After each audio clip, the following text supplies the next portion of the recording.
9:56 in the morning, that is the moment a boat pushes off from a private dock in Ocean Springs, Mississippi, on the 4th of July, carrying a group of teenagers toward a barrier island 10 miles out in the Gulf.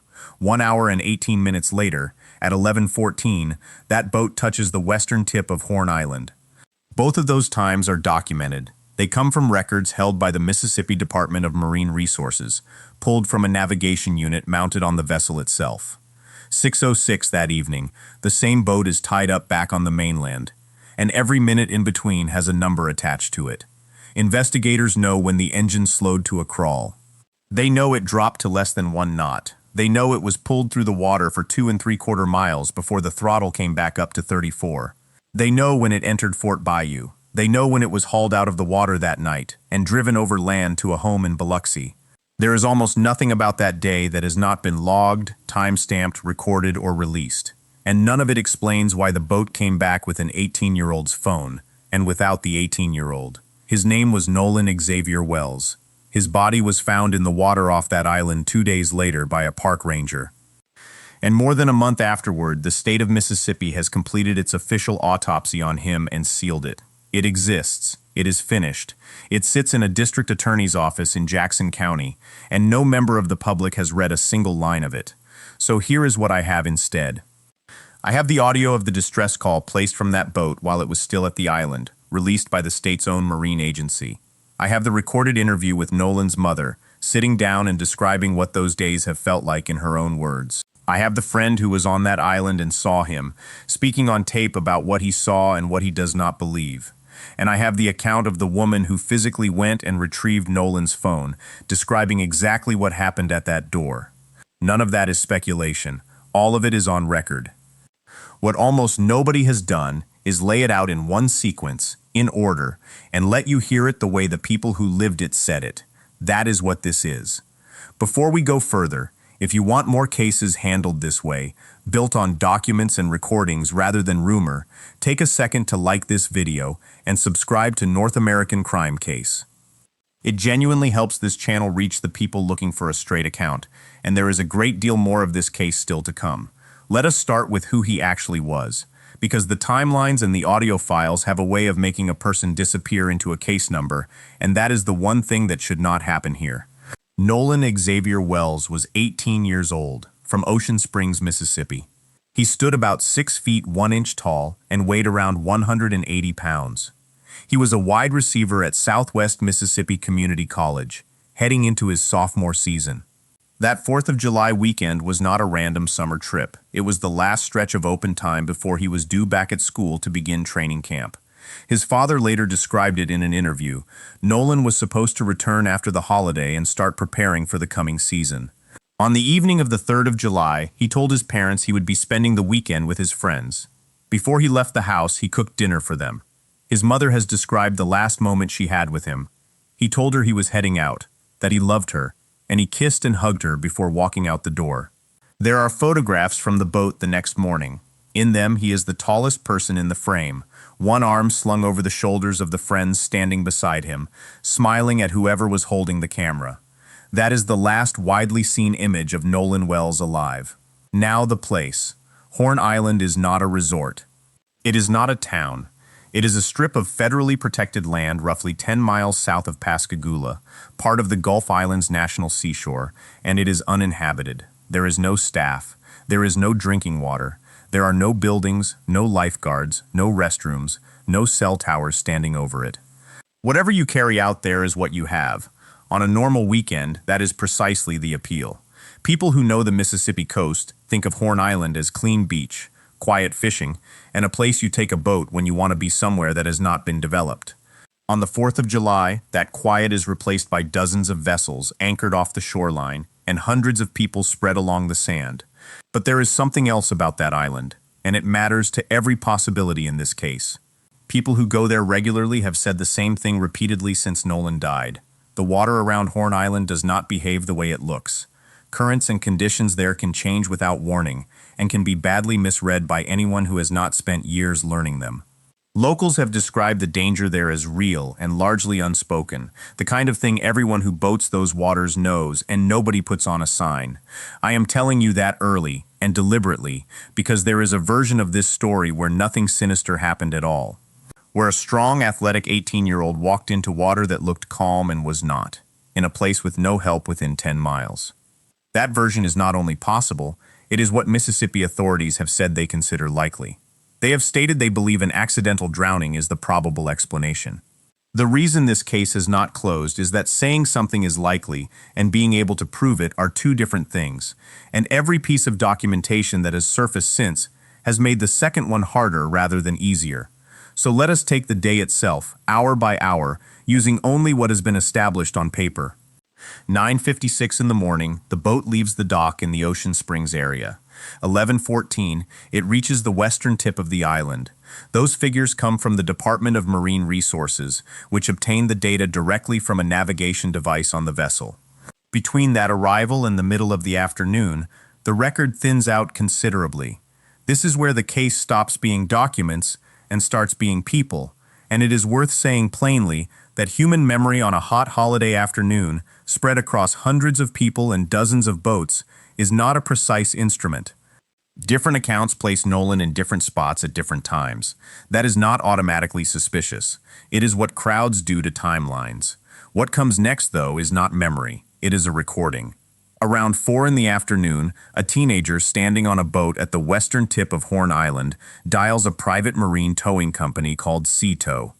That call was captured, and this summer the Mississippi Department of Marine Resources released the audio to news outlets. You are about to hear the actual recording. Pay attention to what is happening in the background as much as what is being said in front of it.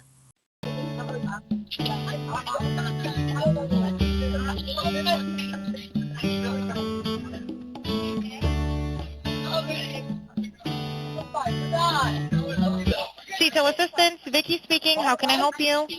Hey, we're at the west tip of Horn, and our bilge pump stopped working. We're sinking. Can y'all please come? We have a membership. All right, of course. How far is the water coming up, sir? Can you give me a description? Ankles? What'd you say? Hey. Yes. How far is the water coming up, sir? It's coming up. We're just sinking. I don't know. Like we're going down now. All right. Well, let's get you going. Membership number or phone number listed on the account, sir? I don't know the phone number. It's either. I think it's. Try that. All right. I know we have a membership, like guaranteed. I don't have the tag Unless on you here. have a membership number or anything, it's okay. I'll get you over to the captain. What's the best phone number to reach you at? Reach me at 2. All right. And is everybody on board in good health otherwise? Yeah, everybody's How many? board. All right. Do you need the United States Coast Guard? What? Do you need the United States Coast Guard? No, we do not need that. All right. All right. Do you have your current GPS coordinates? Let me go look. If not, I can send you a text message.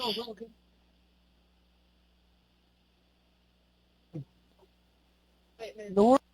All right, are you ready? Yes, sir. I'm available.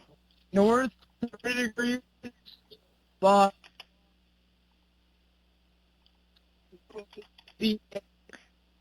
4672. All right. 4672. All right. And you were breaking up a little bit. Can you just repeat it one more time to make sure I have it correct? Sorry, look. Hello, can you hear me?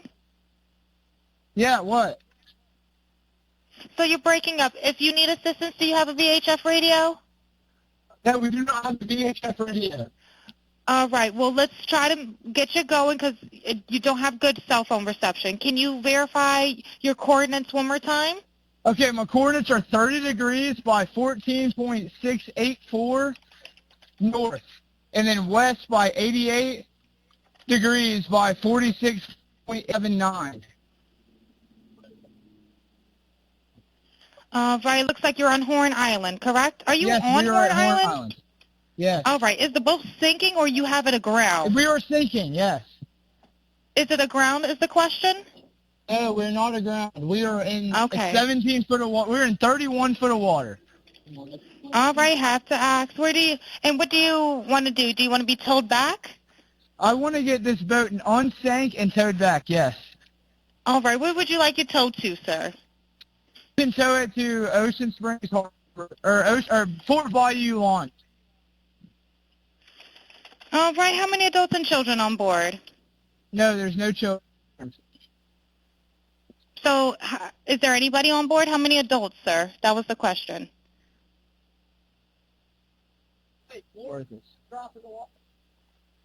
Hello, can you hear me?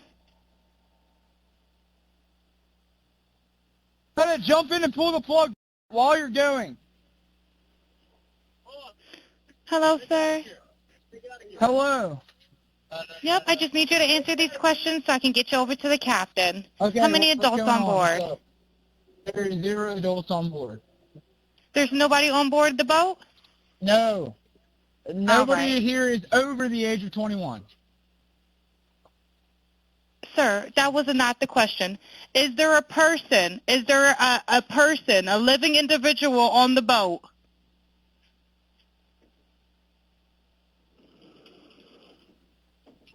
Hello? Is there a living person, someone breathing on the boat? Is there anybody on the boat? Yes, there's lots of people breathing on the boat. All right, how many people, sir? Like 7. All right, thank you. Does everyone have life jackets on or available to them? Yes, we have life jackets available. All right, verify what boat's sinking. A Triton, 22-foot offshore, 22-foot Triton offshore sea flight hull. All right. All right. Please hold. I'm transferring you to the local captain now. Okay, thank you. This is Captain Seth. Hi, Captain Seth. This is Vicky from International. How you doing today? Doing good. How are you? Good, good. I apologize ahead of time. I really do. You're going to have a fee-for-service come up under... Okay. It sounds like a bunch of kids on board on Horn Island. He's letting me know that his father's a member, but he can't give me any information. And he's saying the boat is sinking, and he's on Horn Island. It's just unfortunate. He's just a kid. There's a lot going on. So Right. he said there's about a lot of people on board. He says he thinks about 7. I'm guessing they're all under 18. Okay. And I'm not trying to be rude. He wants you guys to go out there and unpump the boat and then tow it in. Do you know what kind of boat it is? He said a Triton 24-footer, but that's all he can give me. Okay. All right. Yeah, I just actually got off the phone with his grandpa, who I'm guessing is the owner of the boat. And he said, Okay. I just hung up with him. He said that they don't need any help right now, but if something changes, he'll call me back. So Right. I'm guessing that they may have figured it out, because that's what he said. So they're in a panic and their boat won't crank. Yeah, they're in a panic. He's saying the So- bilge is not keeping up. I asked for Coast Guard. He said no, but he's just really upset on the back end. And, I get it. It's a Okay. kid. He just doesn't understand. Oh, okay. Do you still have him on the line? Yes, I still have him on the line. And, again, I couldn't find he couldn't give me anything regarding his grandfather's, membership, so it's just under fee-for-service. Okay. All right. Yeah, I just talked to. If you want to, we're so tied up right now. We can't really do any non-member jobs right now. Is he a member? Did you find out if he was a member or not? Yeah, I'm not sure if it's his boat or what. I'm not sure what's going on with it. But yeah, transfer the kid over. I'll talk to him, and then I'll call his grandpa back as well. All right. And did you want me to look up membership number or anything like that to see if he's up? I know you guys are You can try this cell phone number. Yes, sir. Anything on this phone number? All right. Yep. Yeah, he's an active member. Hold on. What kind of boat do you have on there? Same boat? Yeah, he's one of your members. Yep, 22-foot Triton. All right. I'll just disregard this one. I'm going to send you over accurate one under this one, okay? He's one of your members. You'll get in a couple minutes, okay? Okay, perfect. All right. And, yeah, just transfer this kid over whenever you get a chance. All right, transfer him now. Thank you again, Captain. All Stay righty. safe out there. It's crazy. Have a drink. Oh, it's wild. All righty. Thank you. Thank you. Bye-bye. Bye-bye. Hello? Hello? Are you there? I apologize. I will be disconnecting due to lack of response. What you just heard is a young man telling a dispatcher that the bilge pump on the boat has failed, that the vessel is taking on water, that they are sinking, and asking for someone to come. The dispatcher asks him how high the water is coming up inside the boat. He tells her there are, in his words, about 7 people aboard. And when the dispatcher asks after the well-being of everyone on the vessel, he answers that everybody is on board. That last sentence has been played, clipped, slowed down, and argued about relentlessly since the day it was released. So let us be exact about what it is and what it is not. The dispatcher asked a safety question. She was doing what a dispatcher does when a caller says a boat is going under, confirming that nobody is in the water. The answer she got was a safety answer. It was not a roll call. Nothing in that recording establishes where Nolan Wells was standing at 4 in the afternoon on the 4th of July, and no investigating agency has stated that it does. There is also a version of that recording circulating online that has been altered. A forensic examiner who looked at the enhanced clip that spread across social media found that it runs about 20 seconds longer than the file the state actually released, and that it carries a different digital signature altogether. A news organization that attempted to verify it could not. I am not going to play it, I am not going to describe what people claim they hear in it, and if you have seen it, treat it as what it is. The genuine recording matters for a different reason, and it is one that got buried under the argument about a single sentence. It establishes that in the final hour before that boat departed, the people on it were dealing with an emergency of their own. A vessel taking on water off an uninhabited island with no help nearby is a serious situation, and it consumes everyone's attention completely. One of Nolan's friends, Warren Hudson, has spoken publicly about that afternoon.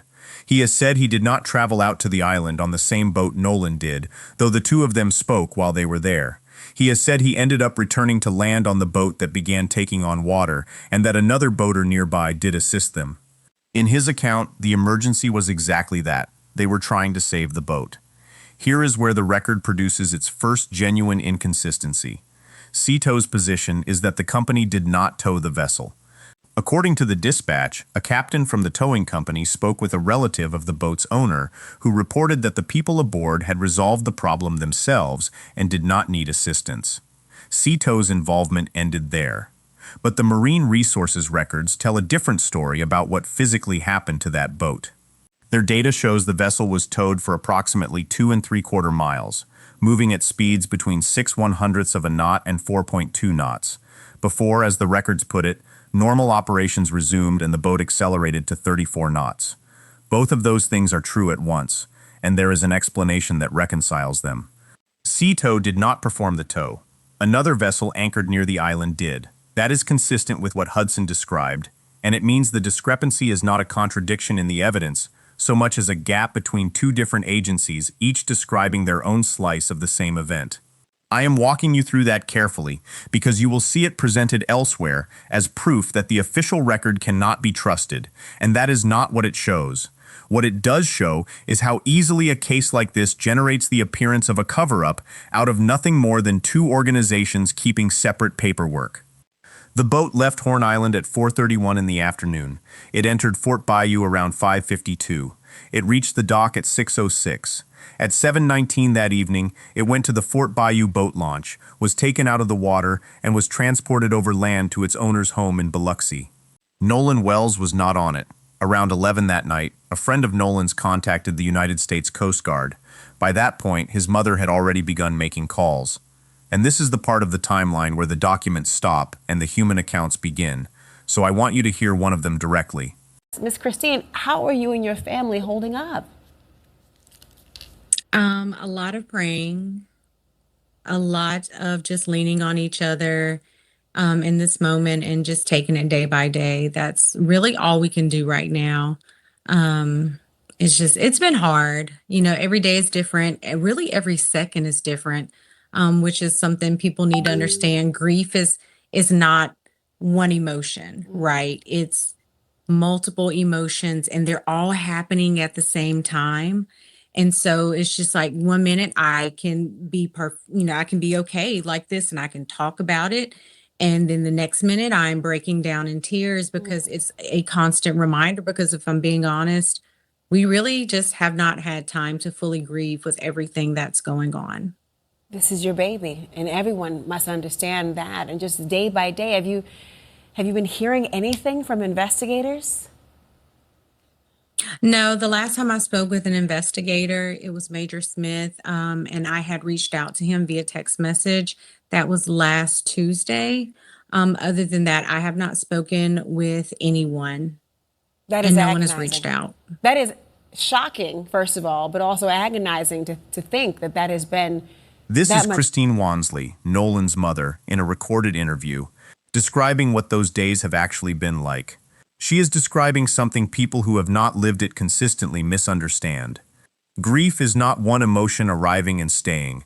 It is several arriving simultaneously and taking turns without warning. She talks about being able to sit and speak calmly one minute and breaking down completely the next, and about the specific cruelty of a situation where a family has not been given the space to grieve at all, because there is always another development, another statement, another question that needs answering. Keep that in your mind for the rest of this. Every document I read to you, every recording I play, every timestamp on a navigation log arrived in the middle of that. By the 6th of July, the search that had begun on the coastline had expanded. The Jackson County Sheriff's Department had established a command post. The Coast Guard, the Department of Marine Resources, and Gulf Islands National Seashore Authorities were all working the island and the surrounding water. Drone flights had been attempted and, at one point, canceled because of excessive heat. That morning, a National Park Service ranger found a body in the water off the northwestern tip of Horn Island. It was Nolan. What happened next is the reason this case did not stay a local tragedy. A video recorded near the island on the 4th of July began circulating widely on social media. In it, someone can be heard shouting in what sounds like a heated confrontation. Attorney Ben Crump, who represents Nolan's parents, said at a press conference with the family present that Nolan is among the group in that footage and can be heard demanding his phone back. That was the family's stated position, delivered on the record in front of cameras. Then one of the young men who was on the island that day gave an interview that changed the shape of the entire conversation. His name is Trayston Shepard. He spoke to Good Morning America by phone, and he declined to appear on camera, saying that he and others had been receiving threats online since Nolan's body was found. What he said about that video was direct. The voice yelling in it is not Nolan's, it is his. He said that he and the friends who went with Nolan on the 4th of July had been wrongly accused of foul play. He said they had done no wrong and did not understand the volume of hostility directed at them. He said they had all cared about Nolan and loved him, and that nobody wanted to see his life end that young. He also described his relationship to Nolan in terms that make the accusation particularly heavy for him personally. The two of them had known each other since their freshman year at Ocean Springs High School, part of a tight circle that had stayed together through athletics. He said Nolan was somebody you automatically felt comfortable talking to. He said nobody in that friend group would ever have hurt him. And this is where his account stops being one person's word. Rolling Stone reported that Shepard's version of that confrontation was corroborated by two other people who were present on the island that day, his girlfriend and his uncle. Both backed what he said about who was arguing and about what the argument concerned. Two independent people, both physically there, supporting the same account. Now, another of Nolan's friends, Javon Williams, gave his own interview, and his is the most useful account in this entire case, because it does not do what you would expect an account from inside the friend group to do. On the subject of the video, Williams agrees with Shepard. He has said the altercation in that footage sounds like a different friend, involved in a separate confrontation, and that he himself was attempting to calm the situation down and get the person out of it. But that is not all he said. Listen to this next portion carefully, because this is a young man who was on that island, who lost his friend, and who is refusing to give either side the clean version it wants. That much time having passed. I mean, Javon, I want to come to you because, I mean, you're his friend. You were on the island on the 4th. You were on a different boat. Do you recall seeing him at all that day? Yes, ma'am. I did see him when I was out there on the island. Can you tell me what you saw? Does anything seem strange to you about the difference that people are saying of how he was separated from the group? No, ma'am. I don't think that Nolan would say, hey, bro, I'm staying with this girl on the island. Y'all go ahead and go back without even bringing it, like not even asking to get his phone back. You know what I mean? I don't think that any of that. What makes you so sure about that? Because, I mean, obviously you've been with him. You've spent a lot of time with him. Did you know him to be someone to leave his phone or even say, you guys go without me? Never. I've never known Nolan to stay back while his friends leave. He's always been a guy where if he rode with you, he's going to come back with you. That's always how he's been every single time.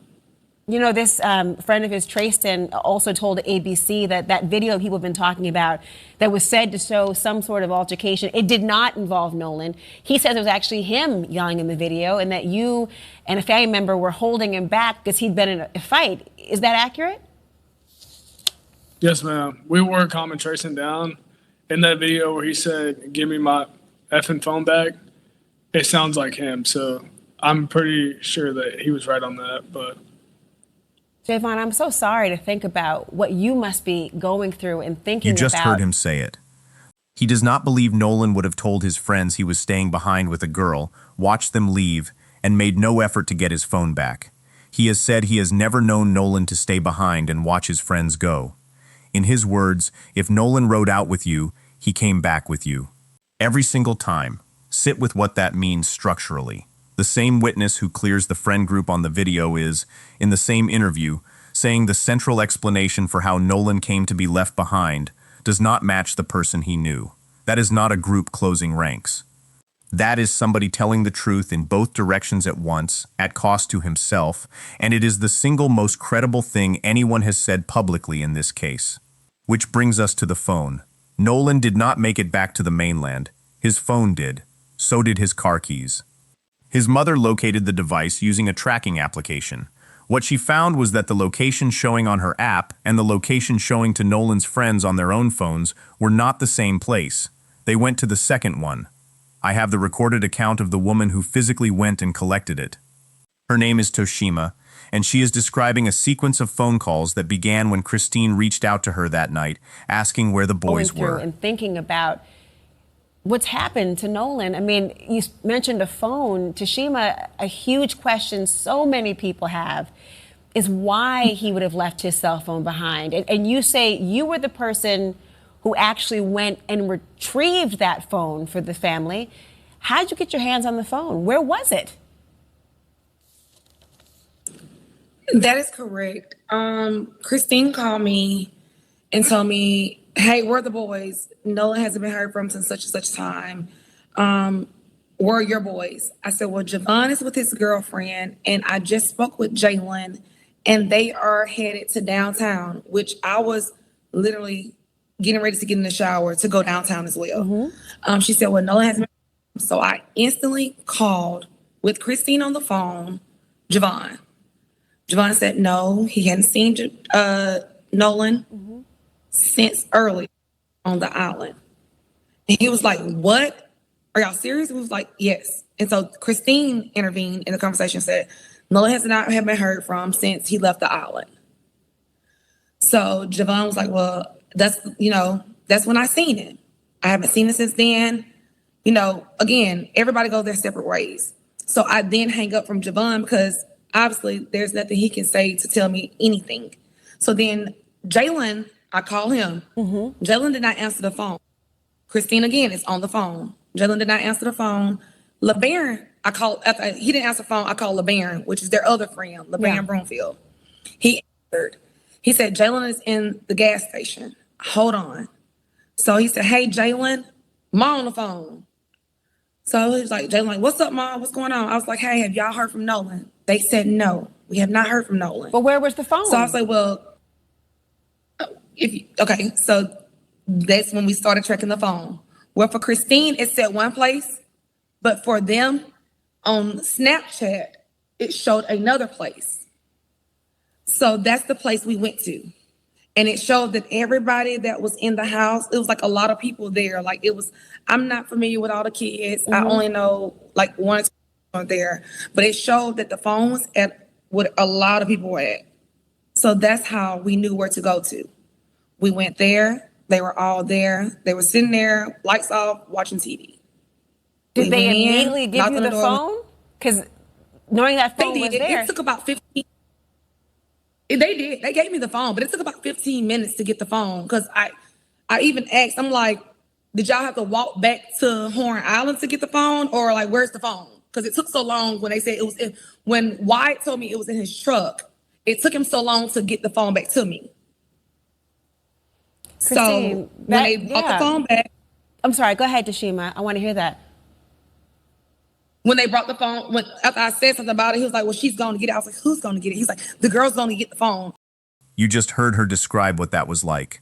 Calling one friend, then another, then a third who did not pick up, then a fourth who did and had to go get the third out of a gas station.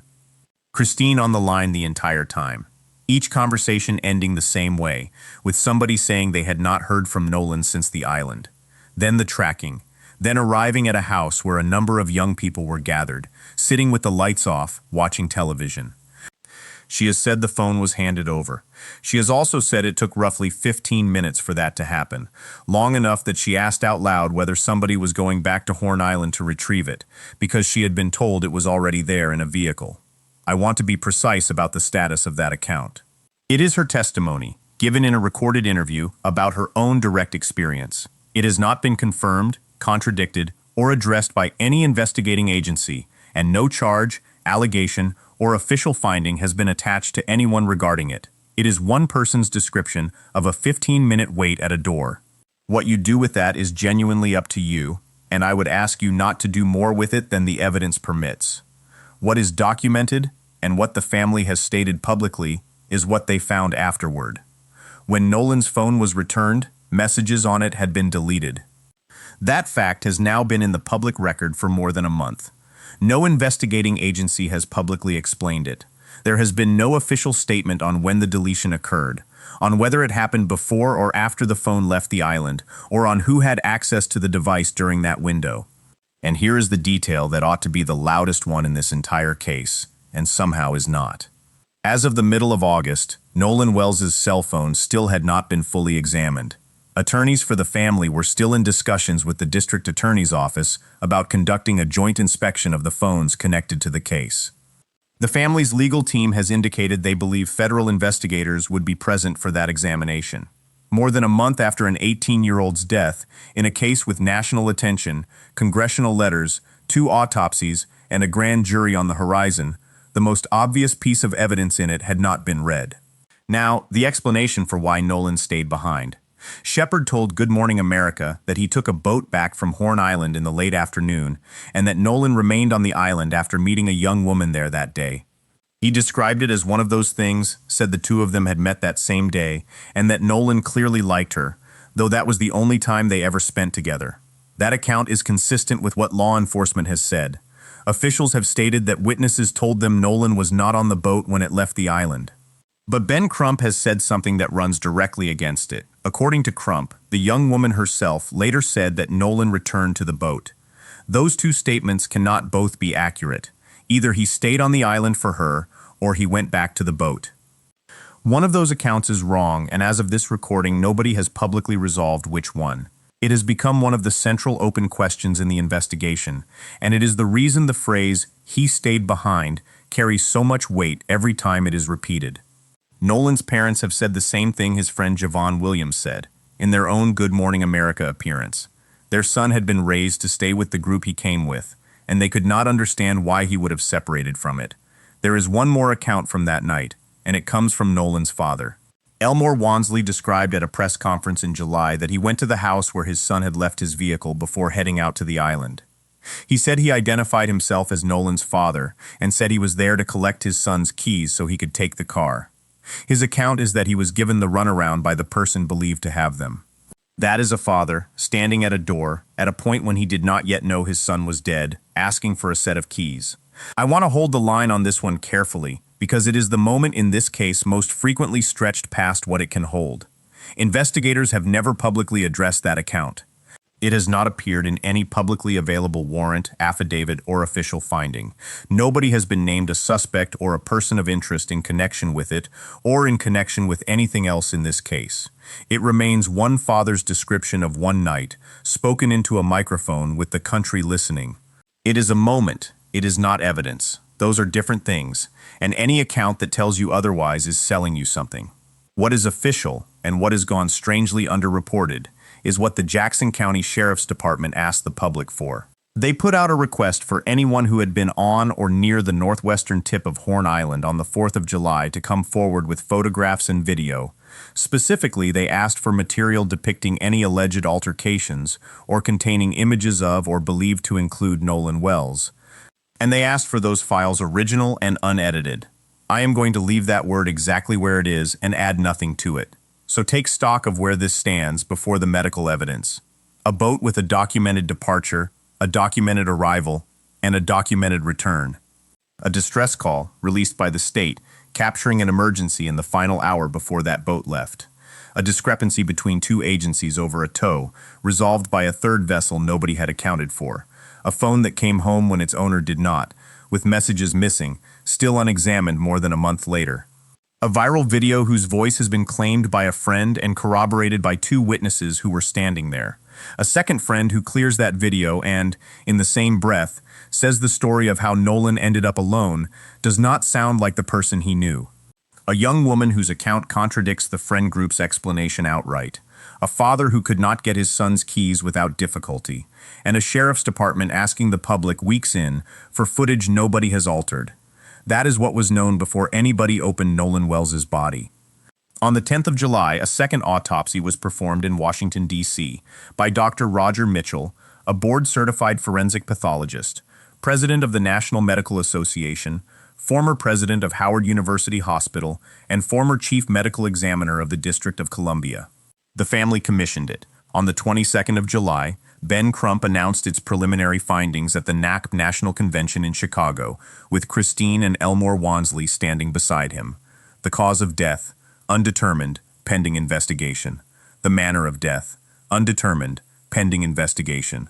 Reading from the report, Crump stated that the pathologist could not rule out whether any intervening non-accidental factors contributed to or caused Nolan's death. Dr. Mitchell documented a focal area of red discoloration in the deep soft tissue at the back of Nolan's head, measuring roughly 12 inches by 8 inches. His report says the cause of that discoloration is unclear. I need you to hear the full picture on that finding, because it is the single most distorted detail in this entire case. On further dissection of the head, neck, torso, ribs, pelvis, back and arms, the examination found no fractures and no deep tissue injuries. No apparent lacerations. Two outside forensic pathologists have since given directly opposing readings of that discoloration. One described it as a minor finding that could be entirely innocent, consistent with an accidental death. Another said it could represent decomposition of the musculature, or it could represent blunt force injury to the back of the head and neck. Neither of them examined the body. That is the honest state of that finding. It is unexplained. It is not proof of anything, in either direction, and anyone presenting it to you as an established injury is going beyond what the report says. The report is far more definite about what it could not do. By the 10th of July, Nolan's body had undergone significant decomposition and had already been through the state's initial autopsy. Dr. Mitchell wrote that decomposition can obscure the presence or absence of bruising on the skin surface, particularly during a second examination. Portions of the interior of Nolan's neck were not present when the body arrived in Washington.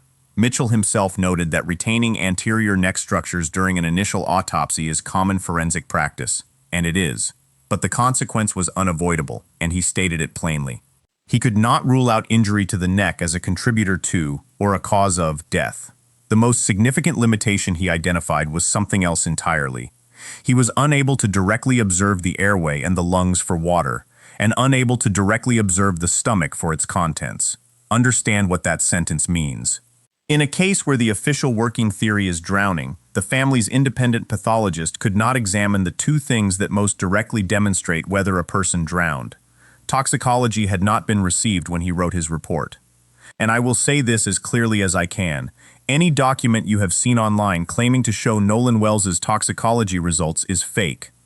The Mississippi Department of Public Safety Commissioner has publicly confirmed that the report circulating on social media is fraudulent and asked people to stop sharing it, attributing the whole thing to a combination of fraudsters, artificial intelligence, and social media. No toxicology findings have been released. There is nothing to read, which leaves exactly one document capable of resolving any of this. The Mississippi State Medical Examiner has completed the official autopsy. It exists. It is finished. The state has the airway. The state has the lungs.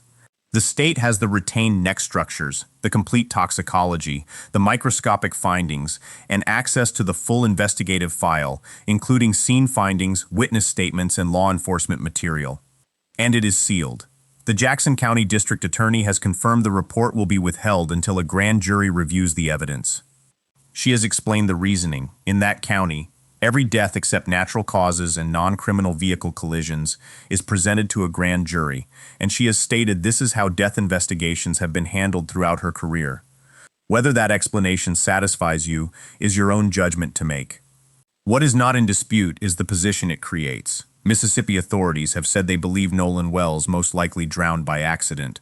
The only document in existence that could confirm that, or dismantle it, is one that no one outside a prosecutor's office is permitted to read.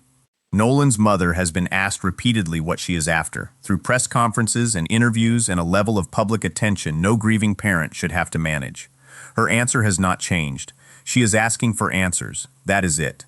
That is all. If you want to see how the rest of this unfolds, from the grand jury timeline to the federal pressure now building around this case, like this video and subscribe to North American Crime Case so it reaches you when it lands. This channel builds these from records and recordings, not rumor, and that only works if people who want it done properly are actually here. There is a great deal more, and every piece of it comes back to one boat, one island, and one document nobody is allowed to open. So the state has the document. The state has the airway, the lungs, the retained neck structures, the toxicology, and the full investigative file. And the state is not going to show any of it to the public, to the family, or to the pathologist the family hired until a grand jury has sat with it first. That is the position Nolan Wells's parents have been living inside since July, and to understand why they have refused, from the very first week, to accept the explanation that was offered to them, you have to understand that their objection has never been vague. It has never been a feeling. It has been one specific, concrete fact about their son. Nolan could swim. His father has said it publicly and repeatedly. He was an athlete, a college wide receiver, a young man in the best physical condition of his life, and he was comfortable in the water.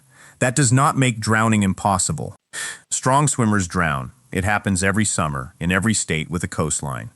But it does mean that the sentence, "he probably drowned," carries a burden of explanation that it would not carry for someone who could not swim at all, and that burden has never been met in public.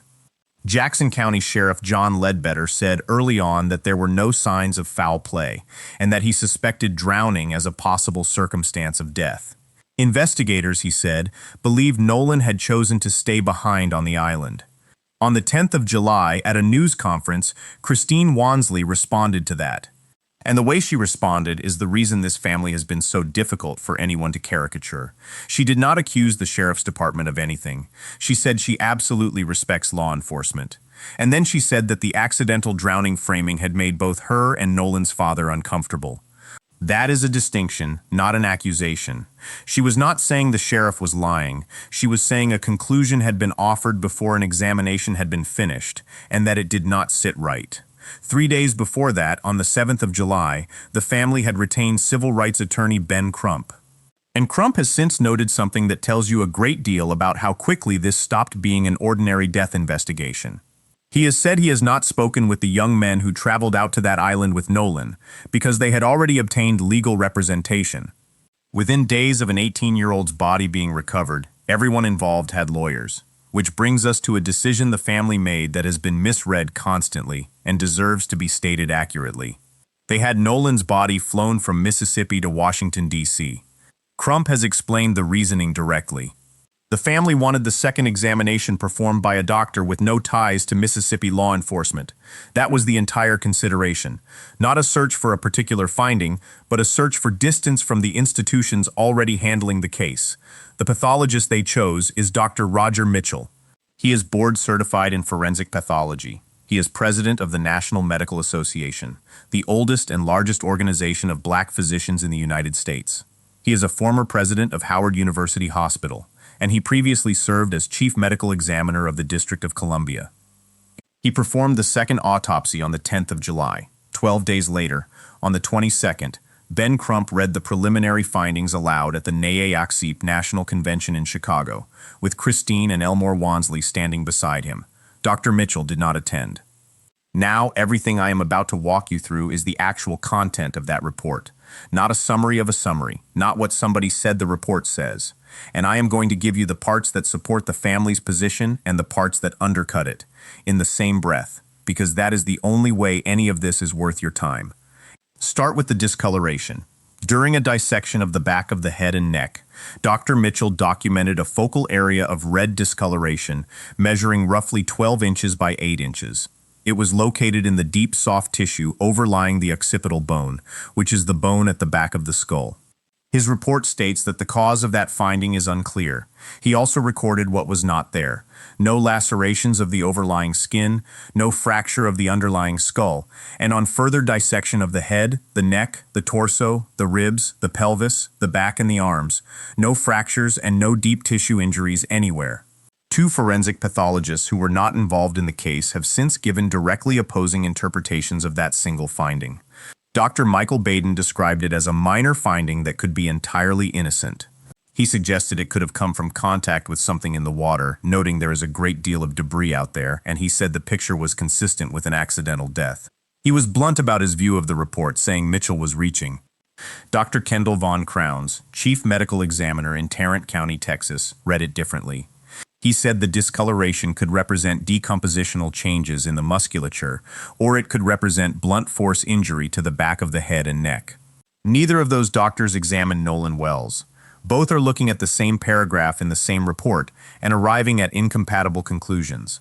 And Dr. Mitchell, the one who actually did the examination, was careful in a way that is worth noticing. He did not write that Nolan was struck. He did not write that the discoloration proves anything at all. He wrote that its cause is unclear, and then he added a limitation that swallows half his own finding. The level of decomposition can obscure the presence or absence of bruising on the skin surface, particularly during a second autopsy examination. That is a pathologist telling you, in his own report, that the picture he was working from was incomplete before he began. So if anyone has told you that Nolan Wells was found with a significant head injury, understand what they have done. They have taken an unexplained discoloration in soft tissue, with no fracture beneath it and no wound above it, described by the examining doctor as unclear in origin and read by two outside experts in opposite directions, and they have promoted it to an injury. The report does not support that word. What the report supports is a much smaller and much more honest sentence. There is something at the back of his head that nobody has been able to explain. If you are following this because you want the version that stops at what the documents actually say, that is what this channel does.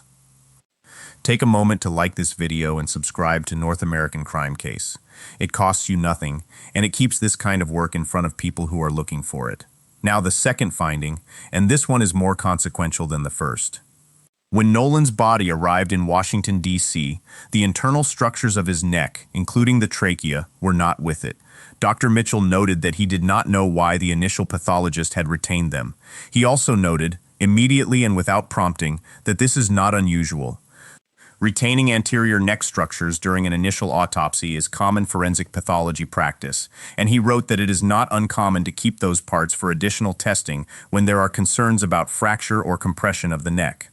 Dr. Priya Banerjee, a forensic pathologist based in Rhode Island who reviewed the report and has no involvement in the case, said the same thing independently. It is not unusual for doctors to retain some remains.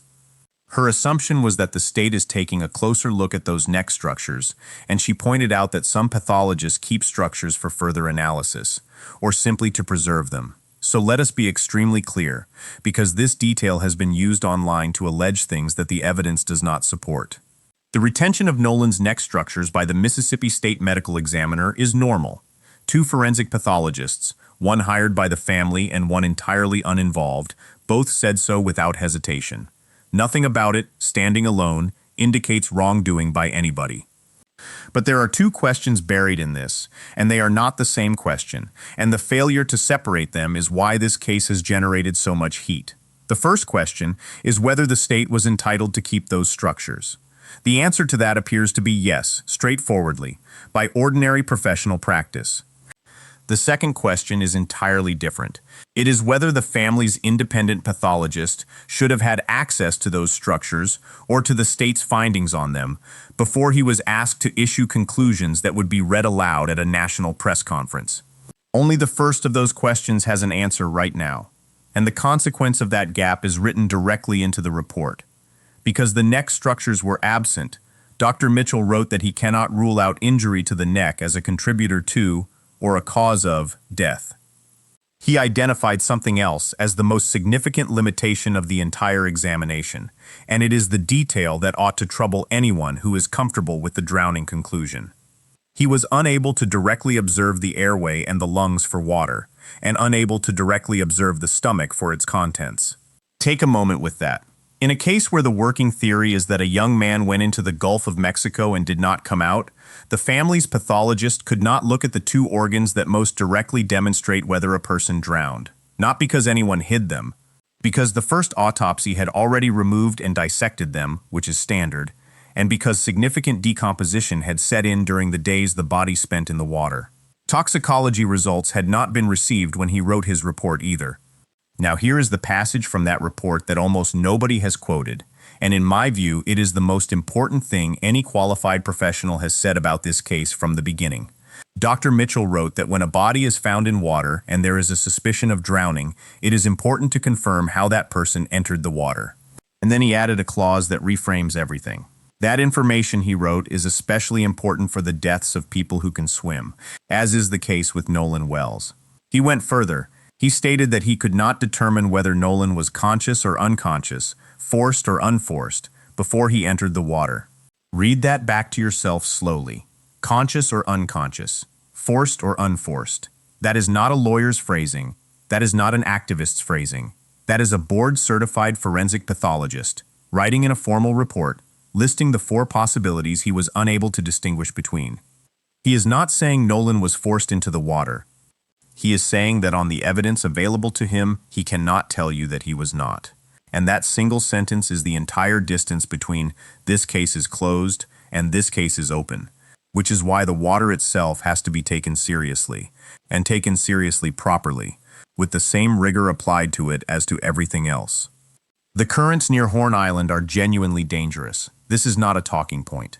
Brian Trasher, vice president of the United Cajun Navy, whose organization participated in the search, told CNN he spoke with several people who were on Horn Island that Saturday. He described the beach as packed with boats and people, some of whom had been drinking. He said that if somebody had gone into the water, the strong rip currents that day may have posed a real risk. He has been more specific elsewhere. The stretch of water between Horn Island and Ship Island is known to locals as the washing machine, and it earned that name because of how many people have drowned there. On the 4th of July, he said, the rip currents were extremely strong, and the geography compounds it. The water goes from shallow to deep in the space of a few steps. The Jackson County coroner backs this up from experience rather than reputation. Bruce Lynn told CNN that his office has received numerous drowning victims from Mississippi's barrier islands over the years, and there is something the coroner did that deserves to be said out loud, because it does not fit the narrative of an office trying to make this disappear. Lynn told CNN there were no immediate obvious signs of foul play or trauma on Nolan's body, but because of the uncertain circumstances, his office specifically requested that the state medical examiner conduct a full autopsy so a proper determination could be made. The coroner asked for the deeper examination. He was not pushed into it. So the accidental drowning explanation is not a fabrication, and it is not lazy. It has a mechanism, it has local precedent, and it has geography behind it.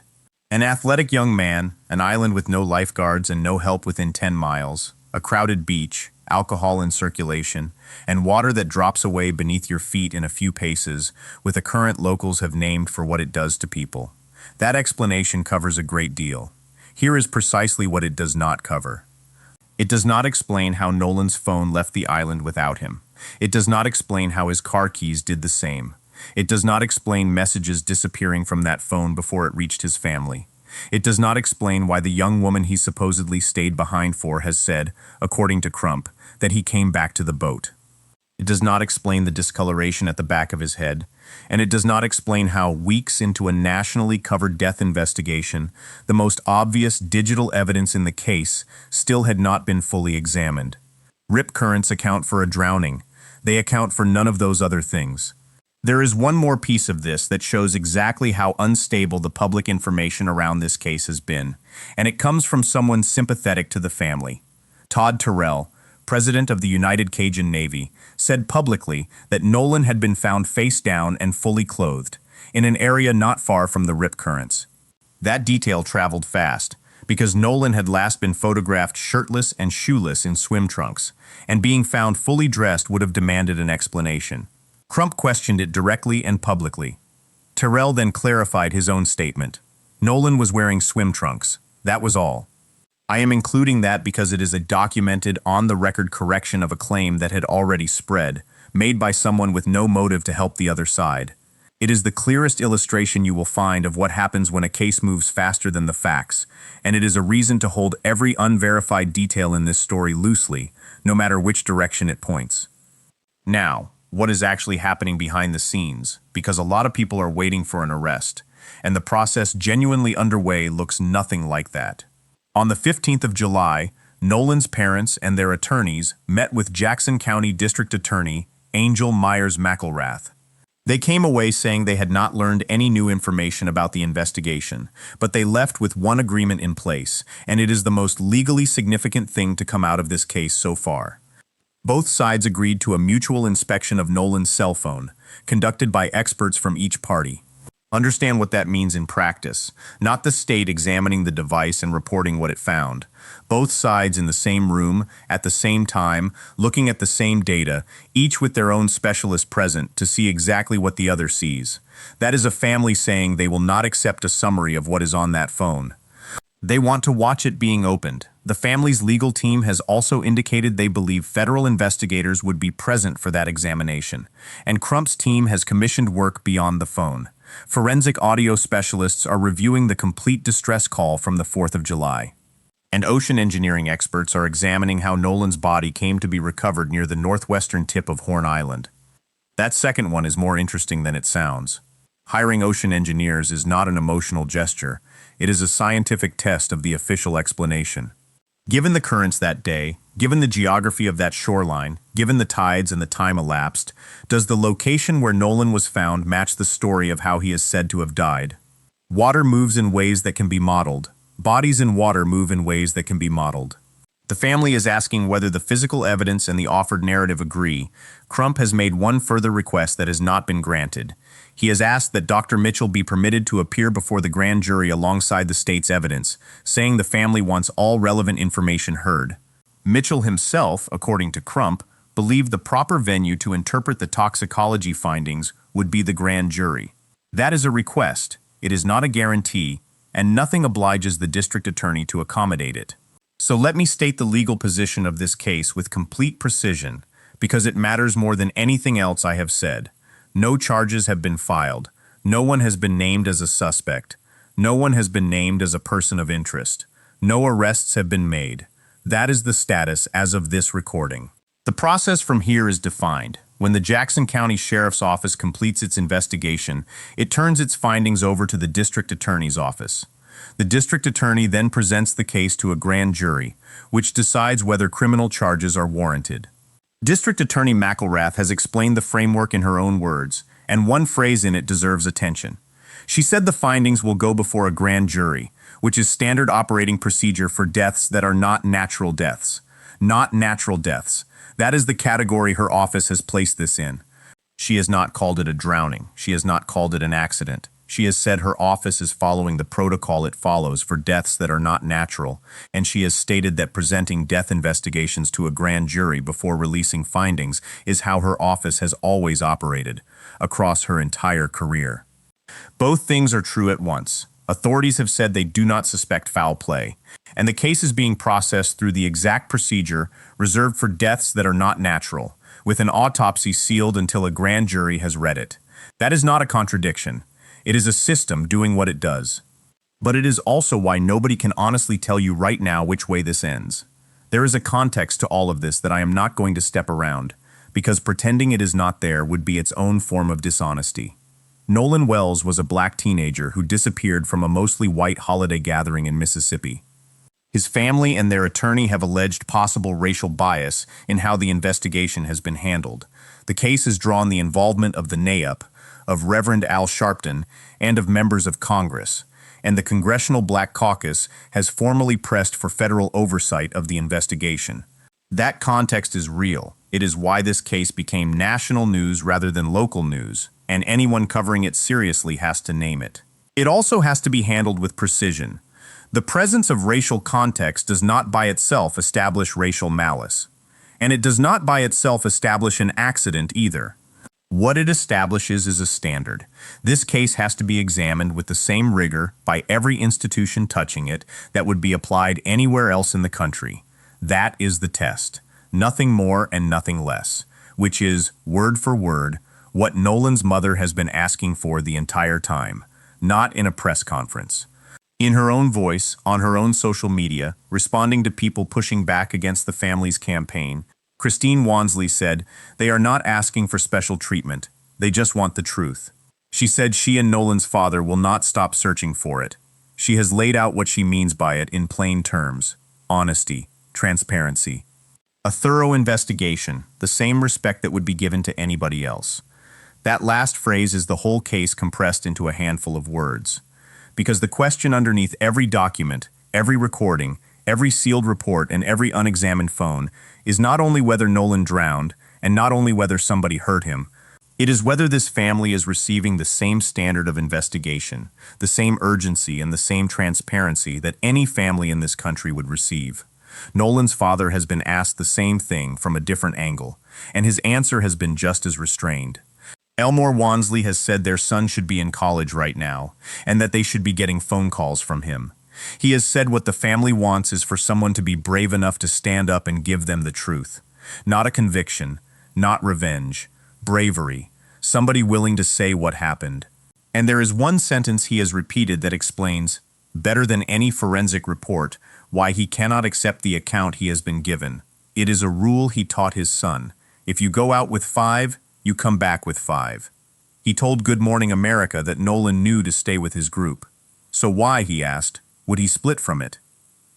And then he answered his own question the only way he honestly could. I don't know. That is a father who taught his child a rule for staying safe in the world, watched him follow it his whole life, and is now standing in the aftermath, asking why the one time it apparently failed is the time nobody can explain. Nolan Xavier Wells was 1 month away from turning 19 years old. He had a football season in front of him. He had a place on a roster and a team waiting on him at Southwest Mississippi Community College.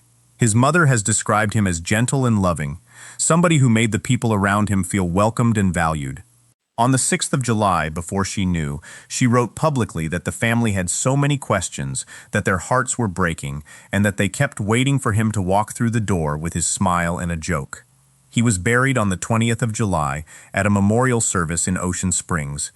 His parents told the people who came that they would keep fighting for answers. So here is where all of it stands. The state autopsy is complete and sealed, moving toward a grand jury. The independent autopsy is undetermined in both cause and manner. There is an unexplained discoloration at the back of his head that 2 experts read in opposite directions. The internal neck structures were retained, legitimately, and their absence means neck injury cannot be ruled out. The airway, the lungs, and the stomach could not be independently examined. The phone came home without him with messages missing, and a joint forensic inspection has been agreed but not completed. Audio specialists are working the distress call. Ocean engineers are working the recovery site. The young woman's account and the friend group's account remain in direct conflict. The friend who claimed the voice on the viral video has been corroborated by 2 witnesses, and his account still ends with Nolan alive on that island. And in early August, a 22-page independent analytical review of the photographs, the videos, the GPS coordinates, and the witness accounts reached a conclusion that sits at the center of everything. The available evidence still leaves a material gap in the timeline between the last independently corroborated sighting of Nolan Wells and the departure of the boat that carried him out there. That review was careful to state that it reaches no conclusion about criminal or civil responsibility. It does not accuse anyone of anything. What it identifies is a whole, not a gap filled with a theory, not a gap filled with suspicion, or with the confident certainty of people online who were nowhere near that island. A documented, verified, empty stretch of time in which a healthy 18-year-old stopped being accounted for. Everything else in this case is argument. That gap is a fact. And as things stand, the family's attorneys believe the case could reach a grand jury within roughly a month. When it does, 12 people in a room in Jackson County will read a document that no one else has been permitted to see, and they will decide whether anything about the death of Nolan Wells warrants a criminal charge. Of everything laid out here, the missing throat structures, the discoloration nobody can explain, the deleted messages, the phone that came home without him, the young woman who says he returned to the boat, and a pathologist who could not rule out that he entered that water unconscious or unwilling, I want to know which piece stays with you. Tell me in the comments, because this is not finished. Like this video and subscribe to North American Crime Case, and we will stay on it through every filing, every hearing, and every grand jury development, until there is something approaching an answer for Nolan.